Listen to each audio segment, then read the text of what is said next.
I'm going to give you these tips from an employer's point of view. Okay, I'm not going to give you the tips according to what ChatGPT says you should be doing. Right? Okay. What ChatGPT says should be doing is very standard, and is everything I just said. Yeah. So basically, the basic layout of the CV is what ChatGPT is going to tell you, but it's not going to tell you what an employer is going to look for. Okay. Mm-hmm. So as far as the CV paper is concerned, not looking for a job, but as far as the CV is concerned, I'll give you the first tip. Most important tip is, if you give your details, get a proper email address. All right? Yeah. Okay? Don't do like me. My email address since I was 19, my main email address is called wannabeyourdog@gmail.com. I would never use that, and I never have used that in my CV. Right? Okay. Because it's not gonna say I'm a serious guy and I want to work for you. That just says, what? Want to be your dog? Yeah. What the hell is that? Right? So you create a CV if you're preferably with your name and surname on the CV. So Albert.Chavarria, Albert Chavarria, Chavarria Albert. Chances are that it's taken already, but try to keep it professional so that the person says, okay, this is a person I'm talking to, not some buffoon or some clown, So that's my first tip. Keep your details clear and simple. Okay? Yeah.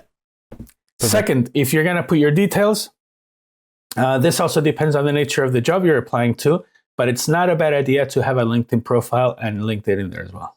Okay? Mm-hmm. Again, if you're applying for a stockroom job in a Tesco's, maybe your employer doesn't really care if you have a LinkedIn profile, but if it's going to be something more professional, I would suggest you create a LinkedIn profile, because that can also expand on your skills. Okay, and it makes you feel more professional. So tip number 2, I think that's part of your tip number 1, which is the header. Keep a professional email and have a LinkedIn profile. Okay. Now, second, this goes up for the rest of the CV. Tip is, that resume that you have on there, sell yourself, but don't sell yourself too much. All right? An employer is always going to be looking for reliability. At least as an employer, that's exactly the first thing I want. So that first paragraph has to say, I want to work for you, and you can count on me every single day. Right. Why do I say this? Because afterwards, I'll give you some tips on finding your first job. Mm-hmm. And this is part of it. These days, and this is the GenX coming out into view. Gen Zs are very much into work-life balance, and I don't want to work for my job. My job has to work for me. That's absolutely amazing, and in fact, I totally agree with that. But we're not quite there yet in the real world. Mm-hmm. Okay. So that employer doesn't want to hear, for the first time ever, doesn't want to hear from you saying, hi, I want to work at your establishment, but on my own terms, right? If an employer sees that, they will say like, okay, moving on, mm-hmm. right? They want to know that you're willing to work for them and do whatever it takes to do a good job in your position, of course, right? You don't want to, right? It's hard for, in your case, you just want to earn some extra cash. When I have some money, it's not, your life doesn't depend on this, but you have to pretend it does. Yeah. Okay.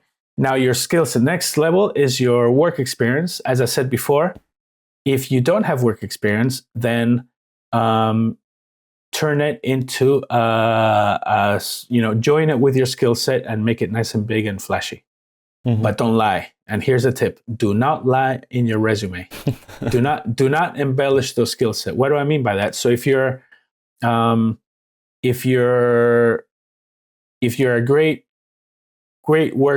working with Word or Google Docs or whatever, right? And you're great at formatting a Word document, but you're not great at Excel, don't put Excel in your skill set, mm-hmm. right?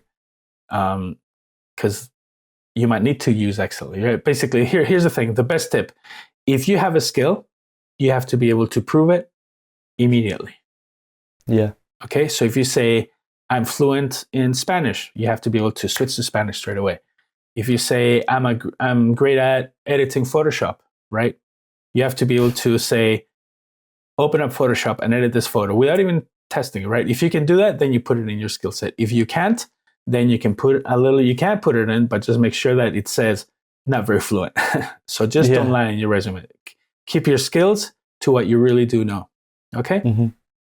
That's your hard skills. So your Photoshops, your words, your database management, whatever it is you want to put, your, being able to paint, right? All that stuff. Mixing colors together. If you can do it, put it in there. Now, when it comes to your soft skills, it's pretty much the same. If you're a good people person, put it down. And here's a tip. Quantify it. It's really important that you quantify it. If you say, I'm a great people's person, don't just assume they're going to believe you. Say why you're a people's person, right? Mm-hmm.